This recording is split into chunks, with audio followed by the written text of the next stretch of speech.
Hello guys, आज हम start करने वाले हैं क्लास 8 हिंदी के लाख की चूड़ियां चैप्टर को। गाइस, इसके राइटर हैं कमाता नाथ। अगर इनके जन्म की बात करें तो इनका जन्म हुआ था 22 सितंबर 1934 को और ये लखनऊ में जन्मे थे। तो गाइस, कमाता नाथ जी इस चैप्टर में यानी लाख की चूड़ियां चैप्टर में शहरीकरण और औद्योगिक विकास से गाँव के उद्योग के खत्म होने के दुख को एक्सप्लेन करते हैं कि कैसे शहरीकरण और औद्योगिक विकास के कारण गांव के लोगों को दिक्कतें होती हैं। उनके रिश्ते, प्यार, गांव में रहने वाले लोग जो आपस में मिलजुल कर रहते हैं वो एकदम से बिखर जाते हैं। इस चैप्टर में कमाता नाथ जी हमारा ध्यान छोटे छोटे उद्योगों की ओर खींचना चाहते हैं। वो कहते हैं कि बदलते समय के साथ हर चीज बदली है। इस चैप्टर में बदलू नाम का एक कैरेक्टर है जिसका व्यवसाय मनिहार का है, मतलब वो चूड़ियां बनाता और बेचता है। वो बहुत ज्यादा अच्छी चूड़ियां बनाता है, इतनी अच्छी चूड़ियां बनाता है कि उसकी गांव की सारी लेडीज उसी की बनाई हुई चूड़ियां पहनती हैं। बट बदलू को कांच की चूड़ियों से बहुत ज्यादा चिढ़ है। वो कांच की चूड़ियों की बिल्कुल भी तारीफ नहीं सुन सकता।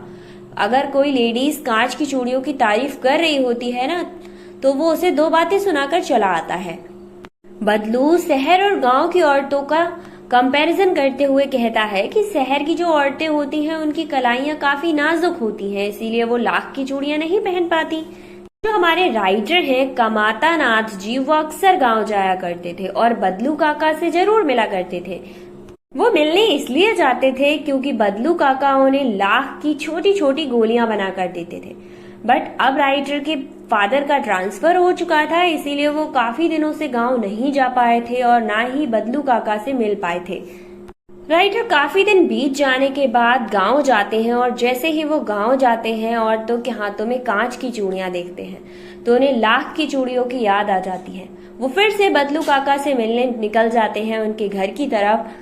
जब हमारे लेखक कमाता नाथ जी और बदलू काका की बात होती है तो बातों के दौरान पता चलता है कि जब से मशीनी व्यवसाय शुरू हुआ है, जब से चूड़ियां मशीन से बनने लगी हैं, तब से लाख की चूड़ियों का प्रचलन बंद हो गया है और कांच की चूड़ियों का प्रचलन बढ़ता जा रहा है। ज्यादातर लेडीज कांच की चूड़ियां पहनने लगी हैं और आजकल आपने देखा होगा हमारे चारों तरफ लोहे की, पीतल की, हर चीज की चूड़ियां प्रोवाइड है। बट पहले लाख और कांच की ही चूड़ियां यूज की जाती थी।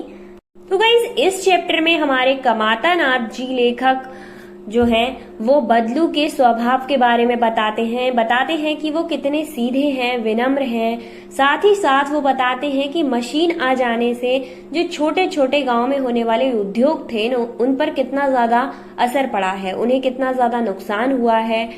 अंत में लेखक यह मानता है कि कांच की चूड़ियों के आने से व्यवसाय में बहुत सारी हानियां हुई हैं। बट वो लास्ट में ये कहना चाहते हैं कि बदलू काका का जो व्यक्तित्व था वो इतना कमजोर नहीं था कि कांच की चूड़ियां आ जाने से वो टूट जाता। कांच की चूड़ियां आने के बाद भी वो लाख की चूड़ियां बनाते रहे और लोगों को मोटिवेट करते रहे। जहां भी कांच की चूड़ियों की तारीफ सुनते वहीं पर अपनी बातें सुनाना शुरू कर देते थे और उनसे